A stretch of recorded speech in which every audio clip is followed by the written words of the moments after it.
It's been over 10 years since this game has come out, and honestly, it's probably one of the best crossover tag team fighting games of the teens decade, probably next to Dragon Ball Fighters. The latest game that we have seen within the series was Marvel vs. Capcom Infinite, which came out back in 2017.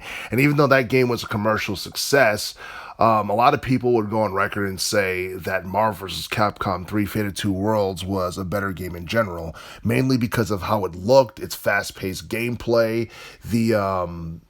The comic book like visuals, and basically, like, even though like the game had like basic game modes such as arcade versus practice and online multiplayer gameplay, for the most part Marvel vs. Capcom 3 Fated 2 Worlds was such a big game, mainly because I believe that game was like 11 years in the making, because Marvel vs. Capcom 2 came out back in the year 2000 for Dreamcast, and I believe it was released in arcade centers as well. And that game had a huge roster, and the roster for Marvel vs. Capcom 3 Fated 2 Worlds was not nearly as big as the one we got for 2, but when you really think about it, Marvel vs. Capcom 2 was basically Mugen with a budget.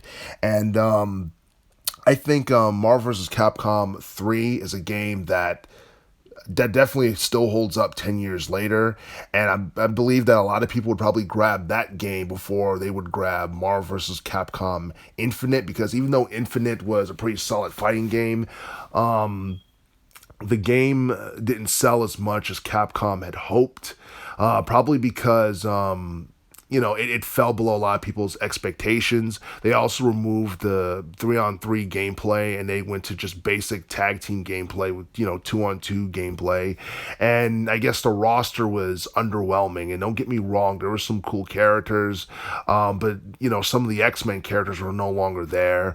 Characters that people want to see return in Marvel vs. Capcom Infinite, such as Wolverine and Storm and all those characters, they were not there in this particular game. And I feel like that was one of the things that kind of hurt the quality of Marvel vs. Capcom Infinite. But on the plus side, there was a story mode for that game. That was the first game within the entire Marvel vs. series that had an actual story mode. And I think that was pretty cool. And the return of the Infinity Stones, which is something that first appeared in the Marvel Superheroes game back in the mid 90s, which was released in arcade centers and eventually ported to, I guess, the PS1.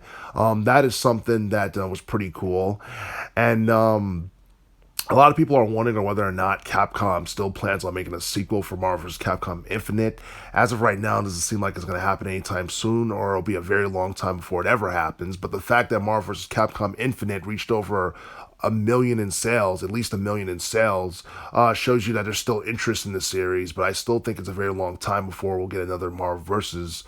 Game, mainly because Capcom's top sellers or top revenue earners is I believe is like Devil May Cry and Monster Hunter World. There's so many other things that they earn revenue from. I feel like Marvel versus Capcom, the series, is not as popular as it was back in the late 90s, unfortunately. But honestly, I definitely think that 10 years later, Marvel vs. Capcom 3 definitely holds up, and I feel like it's more of an attraction than the Marvel vs. Capcom Infinite game that came out back in 2017.